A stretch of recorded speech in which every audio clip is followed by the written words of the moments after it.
Dear students, मैं आज studio में लाइफ साइंस के टॉप इम्पोर्टेंट एमसीक्यूज को बताने वाला हूँ जो टेस्ट पेपर में कई बार पूछा भी गया है और एग्जाम में भी पूछा गया है। तो चलिए वो टॉप 15 एमसीक्यूज क्या गया है देखते हैं। Question number 1, decide the movement that occurs in plant due to touch is.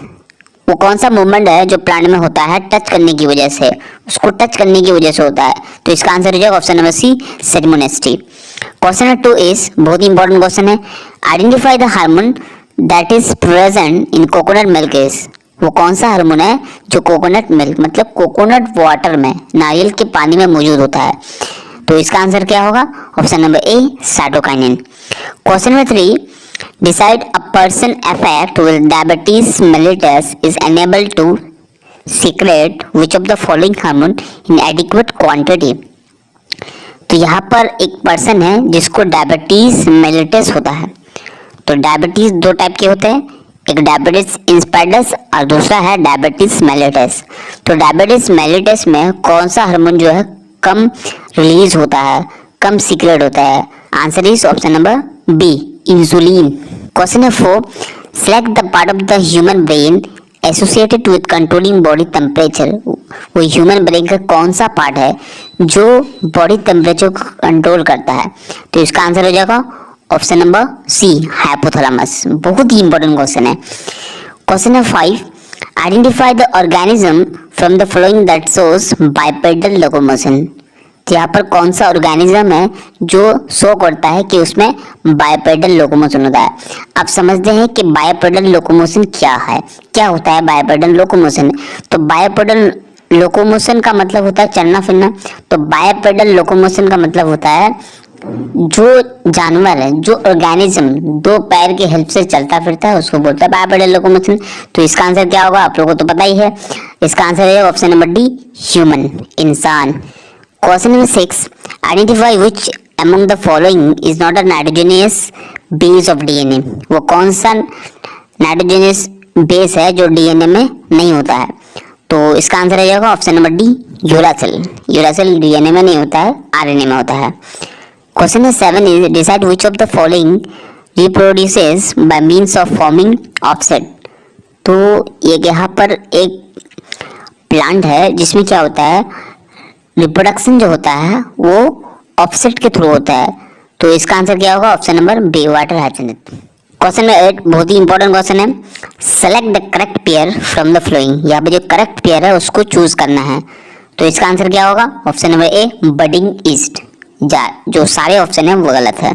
Budding east मतलब ईस्ट जो एक ऑर्गेनिज्म है उसमें जो बडिंग के थ्रू रिप्रोडक्शन होता है। तो ये ऑप्शन सही है। Question number 9, identify the plant among the following that shows ornithophily. अब ऑर्निथोफिली क्या है कि हम लोग जानते हैं पॉलिनेशन।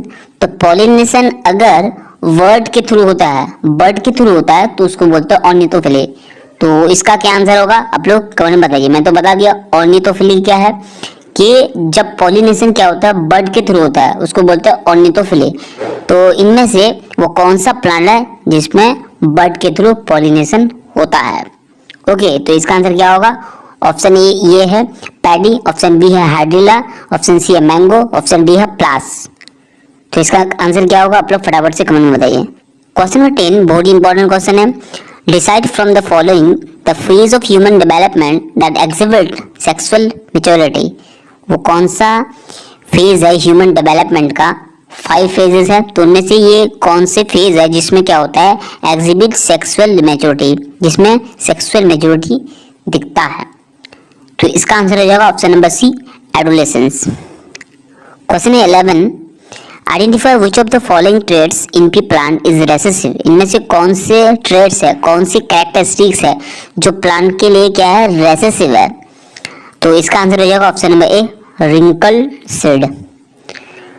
क्वेश्चन नंबर 12 बहुत ही इंपॉर्टेंट क्वेश्चन है। Determine which one of the following is the genotype ratio at F2 generation of Mendel's monohybrid cross. Mendel's के जो मोनोहाइब्रिड क्रॉस है उसमें जेनोटाइप रेशियो होता है F2 जनरेशन में, वो क्या है?